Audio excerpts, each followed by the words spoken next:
उत्तर प्रदेश के बांदा जिले के एआरटीओ प्रशासन शंकरजीत सिंह पर उनके ड्राइवर जितेंद्र गुप्ता ने लगाए संगीन आरोप।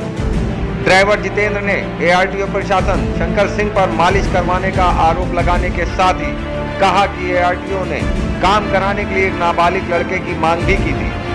बता दें कि पुलिस अधीक्षक अभिनंदन को शिकायती पत्र देकर ड्राइवर जितेंद्र गुप्ता ने कार्रवाई की मांग की है। आरोप है कि रंगीन मिजाज एआरटीओ शंकर सिंह खुद को संघ का नेता, पूर्व पत्रकार व तमाम नेताओं का करीबी बताते हैं। देखिए एआरटीओ प्रशासन शंकरजीत सिंह पर उनके ड्राइवर जितेंद्र गुप्ता ने संगीन आरोप लगाते हुए क्या कहा। सर, मेरा नाम जितेंद्र गुप्ता है। मैं एआरटीओ शंकर जी की ड्राइवरी करता हूँ। उन्होंने मुझे ड्राइवर के रूप में रखा था और अब जो है वो काफ़ी मतलब धीरे धीरे काम भी बढ़वाने लगे थे मुझसे, जैसे कि कपड़ा है, बर्तन है, ऐसे और खाना है, ये सब। कपड़ा का क्या करते थे? कपड़ा उतार के दे देते थे, बोलते थे इसको धुल दो, और मतलब जो अंदर का भी ये सब मतलब फेंक देते थे मुझे, बोले इसको धुल दो जी। और जैसे वो बोल देते कि बिस्तर भी झरिया दो। मैं सर एक इंसानियत के रूप में मतलब मैं सब करता था। फिर धीरे धीरे मतलब एक दिन ऐसा हुआ कि मैंने सर से कहा कि सर मुझे वो चाहिए। बोले नहीं अभी नहीं। फिर बोले नहीं ये काम करो, पहले साफ़ सफाई का काम हो गया। खाली ओनली ड्राइवरी के रूप में तो मैं गया था सर वहाँ पे। इन्होंने मुझसे इतना काम करवाया सर। फिर इसके बाद एक लड़का बुलाया मुझसे, बोले एक लड़का ले आओ 10 से 15 साल का। मैंने कहा ठीक है सर, जो होगा सो मैं देता जाऊंगा। फिर मैं क्यों बुलाया था? सर वो अपनी बहन के यहाँ रखने के लिए। कहाँ? लखनऊ में। लखनऊ ले जा रहे थे? जी। बांदा से लड़का? जी। 10-15 साल का? जी। फिर तो सर मैं फिर वो लड़का लेके आया। वो लड़का 4-5 दिन रहा और सर उस लड़के को भी बदतमीजी करी, उस लड़के से भी। किस तरह की बदतमीजी की? सर मतलब गाली गलौज करी। और वो लड़का सुबह से, मान लीजिए गांव का लड़का है, भूखा रहता है, तो सुबह से वो तो खाना खाएगा। तो उसके लिए मैं बोला सर से, सर कि इसके लिए 2 रोटी बना देते सर, पता नहीं कितनी टाइम हम आते हैं शाम को, कितनी टाइम नहीं। तो वो बोले कि इस लड़के की ज़्यादा फिक्र है तुझे। तो मुझे भी गाली देने लगे, मुझे एक थप्पड़ भी लगाया जी। मुझे 3 बार मार चुके हैं, पर मैंने शिकायत नहीं की है। 3 बार मार? जी सर। 3 बार ये बराबर मार रहे हैं? जी सर। उसके बाद तुमको भगा दिया? और जी सर, मेरे कमर में सर ऑपरेशन है, तो इन्होंने ऐसे करके ट्यूना के बल मारा मेरे ऑपरेशन वाली जगह पे। अच्छा जी सर। तो क्या क्या काम करते थे वहाँ?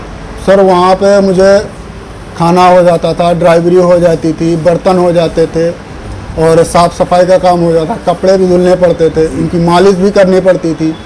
एक टाइम मालिश नहीं सर, दोनों टाइम मालिश होती थी, मॉर्निंग में और शाम को भी।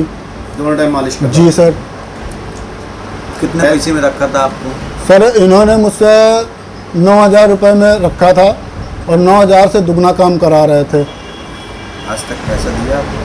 पैसे दिए? जी नहीं सर, अभी तक पैसे नहीं दिए, 1 रुपये में। तो एप्लीकेशन दी गई है एआरटीओ के प्राइवेट ड्राइवर थे, उनसे अभ्यर्थना की है एआरटीओ जी ने और उनकी सहयोगी नहीं दी है। मैं इस संबंध में आपको बताना चाहूँगा कि आपने खुद कहा कि प्राइवेट ड्राइवर, तो हम उन्हीं व्यक्तियों पर निगाह रखते हैं जो कार्यालय के या विभाग के सरकारी कर्मचारी हैं।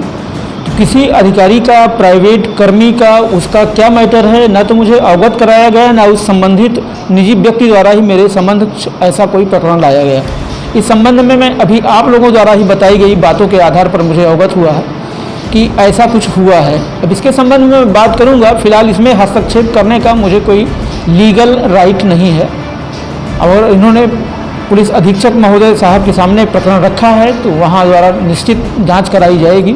जो भी प्रकरण होगा उसमें नियमानुसार। वहाँ पर बताया गया है कि एक नाबालिग बच्चे को भी बुलाकर अपने यहाँ काम कराने के लिए उन्होंने बुलाया था एआरटीओ जी शंकर जी ने, इसके बारे में क्या कहना? नहीं, उनके निजी कर्मी द्वारा जो भी बातें कही गई हैं, इस संबंध में कोई अधिकृत बयान देने के लिए संभव नहीं है, मेरे पास कोई शब्द नहीं है, क्योंकि इसके बारे में कुछ भी कमेंट करना पॉसिबल नहीं है।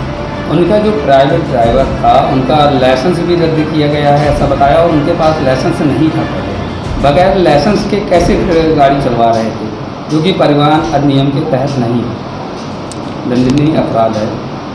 इस तथ्य की भी जांच कराई जाएगी, अगर उनका ड्राइवर बिना लाइसेंस के था, इस तथ्य की भी जांच कराई जाएगी।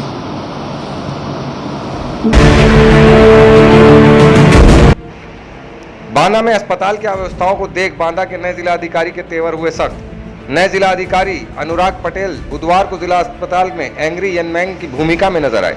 जिलाधिकारी ने किया जिला होम्योपैथिक कार्यालय और होम्योपैथिक अस्पताल का औचक निरीक्षण। अस्पताल की अव्यवस्थाएं और अनियमितताएं देखकर भड़के जिलाधिकारी। जिला होम्योपैथिक अधिकारी के कार्यालय में ताला बंद मिला। जिलाधिकारी अनुराग पटेल ने अपने अग्रिम आदेशों तक जिला होम्योपैथिक अधिकारी प्रमोद कुमार दुबे, इंचार्ज डॉक्टर उषा व चिकित्सालय के फार्मासिस्ट जगनंदन का वेतन रोक दिया है। देखिए जिलाधिकारी अनुराग पटेल ने इस बारे में मीडिया को क्या जानकारी दी। आज मैंने जिला होम्योपैथिक अधिकारी के कार्यालय का निरीक्षण किया। डॉक्टर प्रमोद कुमार दुबे जी हैं, उनके दफ्तर में तालाबंद था, उनका वेतन मैंने रोक दिया आज का। और उसके बाद मैं इस अस्पताल का आज दैनिक समाचार पत्र में काफ़ी अनियमितता छपी थी, तो मैं यहाँ चला आया। जब मैं आया तो पता लगा जो यहाँ की हेड है डॉक्टर उषा, वो अनुपस्थित थी। और दूसरी डॉक्टर जो इनकी हैं, क्या नाम है दूसरी डॉक्टर का? डॉक्टर श्वेता। ये निर्धारित जो वेशभूषा होती चिकित्सक की, एप्रिन पहनी है, ना नेम प्लेट लगी हुई है। और जो इनका फार्मासिस्ट है वो भी एप्रिन नहीं पहना था, मेरे आने भी उन्हें पहना, वो भी बहुत गंदी है। और इन सबसे बड़ी जो अनियमितता है, इनका स्टॉक रजिस्टर 15 जनवरी के बाद भरा नहीं है। पर डे स्टॉक रजिस्टर भरना चाहिए। जितनी दवाएं शाम को हैं वो क्लोज होनी चाहिए, तो क्लोज की, और अगले दिन वो ओपनिंग बैलेंस में आ जानी चाहिए। तो 15 जनवरी के बाद लगभग 9 महीने तक रजिस्टर इनकम्प्लीट है, इसलिए मैं सत्यापन नहीं कर सका कि कितनी दवाएं इनके पास कहाँ से आई हैं और कितनी हैं। तो गंभीर अनियमितता है, और इसके कारण मैं इनका डॉक्टर उषा का और इनका फार्मासिस्ट का जब तक कमियां दूर नहीं होगी, अग्रिम आदेशों तक इनका वेतन रोक दिया गया। आप देख रहे थे 9 PM न्यूज लाइव पर। बांदा से संवाददाता सुरेश साहू की रिपोर्ट। 9 PM न्यूज, हम दिखाएंगे झूठ को सच का आईना। सच के लिए देखते रहिए 9 PM न्यूज।